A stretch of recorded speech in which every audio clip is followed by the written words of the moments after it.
नमस्कार।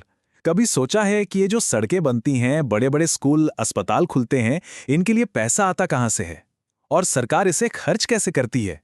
भाई ये सवाल तो हम सबसे जुड़ा है। तो चलिए आज इसी पूरे सिस्टम को एकदम आसान भाषा में समझते हैं। हम सब टैक्स तो देते हैं ना, पर कभी ये सोचा है कि हमारे इस पैसे का आखिर होता क्या है? ये पैसा कहाँ जाता है, किन योजनाओं में लगता है और इसी से देश चलता कैसे है? तो आज के इस विश्लेषण में इसी गुत्थी को सुलझाते हैं। तो चलिए शुरू करते हैं। अब देखिए, सरकार का बजट सुनने में बड़ा भारी भरकम लगता है ना? अरबों खरबों की बातें। पर इसे समझने का सबसे आसान तरीका पता है क्या है? इसकी तुलना एक आम परिवार के बजट से करना। बस इसको ऐसे समझिए, जैसे एक परिवार अपनी आमदनी और खर्चों का पूरा हिसाब किताब रखता है ना, ठीक वैसे ही सरकार भी करती है। हाँ, फर्क सिर्फ स्केल का है, बहुत बड़ा फर्क। लेकिन जो बेसिक प्रिंसिपल हैं, जो मूल सिद्धांत हैं, वो बिल्कुल सेम रहता है। सोचिए, एक आम परिवार अपना बजट कैसे बनाता है। सबसे पहले तो ये देखते हैं कि भाई इस महीने कमाई कितनी हुई है ना। फिर एक लिस्ट बनती है, घर का सारा सामान, बिजली पानी के बिल, ये सारे खर्चे। इसके बाद लंबी प्लानिंग होती है, बच्चों की पढ़ाई के लिए, सेहत के लिए। और इन सब के बाद जो पैसा बचता है उसे भविष्य के लिए बचाकर रखा जाता है। और हाँ, अगर कोई लोन चल रहा है तो उसकी ईएमआई भी तो चुकानी है। चलो एक छोटा सा उदाहरण लेते हैं। मान लीजिए एक परिवार हर महीने 50,000 रुपए कमाता है, ठीक है? ये एक ऐसी रकम है जिसे हम सब आसानी से समझ सकते हैं, रिलेट कर सकते हैं। और अब जरा सरकार की सालाना कमाई पर एक नजर डालिए। यह है लगभग 30 लाख करोड़ रुपए। कहाँ एक परिवार के 50,000 रुपए महीना और कहाँ सरकार के 30 लाख करोड़ रुपए साल के। मतलब जमीन आसमान का फर्क है। स्केल बहुत बहुत ही ज्यादा बड़ा है। लेकिन जैसा मैंने कहा, मैनेजमेंट का तरीका वही है। तो ठीक है, अब सवाल ये उठता है कि सरकार के पास इतना सारा पैसा आखिर आता कहाँ से है? चलिए पता करते हैं। सरकार की ये जो कुल कमाई होती है ना, इसे ही टेक्निकल भाषा में रेवेन्यू या राजस्व कहते हैं। ये वही पैसा है जिससे पूरे देश का कामकाज चलाया जाता है। तो ये पैसा आता कहाँ कहाँ से है? देखिए, इसका सबसे बड़ा हिस्सा तो आता है टैक्स से, जो हम सब देते हैं। Direct tax, indirect tax. इसके अलावा सरकार बाजार से कर्ज भी लेती है। फिर अलग अलग सरकारी सेवाओं की जो फीस होती है या जो फाइन लगते हैं, उससे भी कमाई होती है। और हाँ, सरकार ने जहां जहां पैसा इन्वेस्ट किया है वहां से भी तो मुनाफा आता है। तो ये तो हो गई कमाई की बात, मतलब पैसा आ कहां से रहा है ये तो समझ आ गया। अब कहानी का दूसरा पहलू देखते हैं कि ये पैसा आखिर जाता कहां है, सरकार इसे खर्च कहां कहां करती है। सरकार के इस खर्च को कहते हैं एक्सपेंडिचर या व्यय। ये वो पैसा है जो सरकार देश को चलाने, तरक्की के काम करने और हम सब नागरिकों की भलाई के लिए अलग अलग सर्विसेज और प्रोजेक्ट्स पर लगाती है। और ये पैसा खर्च कहाँ होता है?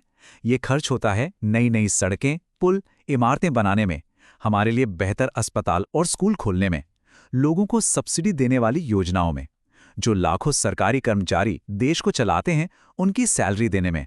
और हाँ, जो पुराने कर्ज लिए हुए हैं उनका ब्याज चुकाने में भी तो पैसा जाता है। ये लिस्ट एक तरह से सरकार की प्राथमिकताओं का आईना है। अच्छा, अब एक बहुत जरूरी सवाल, क्या होता है जब सरकार की कमाई और उसके खर्च का हिसाब बराबर नहीं बैठता? मतलब जब कमाई खर्च से कम हो या ज्यादा हो जाए। इसे समझना बहुत दिलचस्प है। देखिए, यहां दो सिचुएशन बन सकती हैं। पहली, अगर सरकार का खर्च उसकी कमाई से ज्यादा हो गया तो इसे कहते हैं घाटा या डेफिसिट। अब इस कमी को पूरा करने के लिए सरकार को उधार लेना पड़ता है। और दूसरी सिचुएशन, अगर कमाई खर्च से ज्यादा हो जाए तो इसे कहते हैं बचत या सरप्लस। इस एक्स्ट्रा पैसे को सरकार भविष्य के लिए बचा सकती है या कहीं और इन्वेस्ट कर सकती है। अब देखिए, उधार लेना एक बात है, लेकिन उसे चुकाना भी तो पड़ता है। इसी को कहते हैं डेट मैनेजमेंट। मतलब जो भी कर्ज लिया है उसे चुकाने की पूरी प्लानिंग करना, उसके ब्याज को टाइम पर देना और ये पक्का करना कि देश पर कर्ज का बोझ हद से ज्यादा ना बढ़ जाए। चलिए, अब कुछ आम गलतफहमियों पर बात करते हैं जो अक्सर लोगों के मन में होती हैं। इनको क्लियर करना बहुत जरूरी है। सबसे पहली और सबसे बड़ी गलतफहमी कि सरकार के पास तो पैसों का भंडार है, कभी खत्म ही नहीं हो सकता।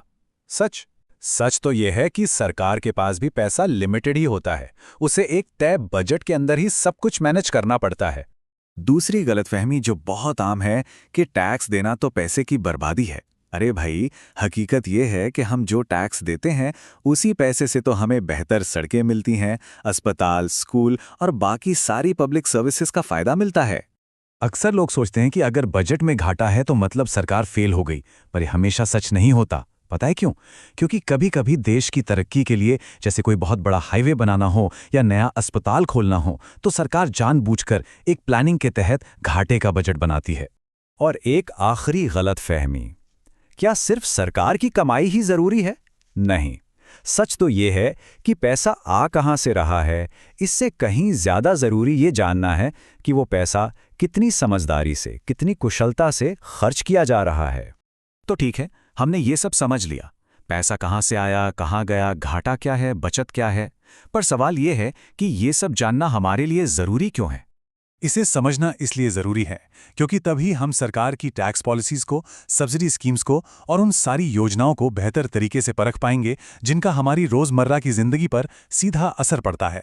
जानकारी होगी तभी तो सही सवाल पूछ पाएंगे। तो इस पूरी बातचीत को अगर एक लाइन में समेटना हो तो वो ये है, सरकार एक बड़े परिवार की तरह ही पैसा चलाती है। वो टैक्स से कमाती है, लोगों की ज़रूरतों पर खर्च करती है, भविष्य की तरक्की के लिए बचाती है और ज़रूरत पड़ने पर उधार भी लेती है, ताकि देश में सभी का भला हो सके। तो अगली बार जब बजट की कोई खबर टीवी पर देखें या अखबार में पढ़ें, तो उसे किस नज़र से देखेंगे? अब जब आप इस कमाई, खर्च, घाटे, बचत के पीछे का खेल थोड़ा बहुत समझ गए हैं, तो शायद आपको एक बिल्कुल नई और ज़्यादा साफ तस्वीर दिखाई दे। इस पर सोचिएगा ज़रूर।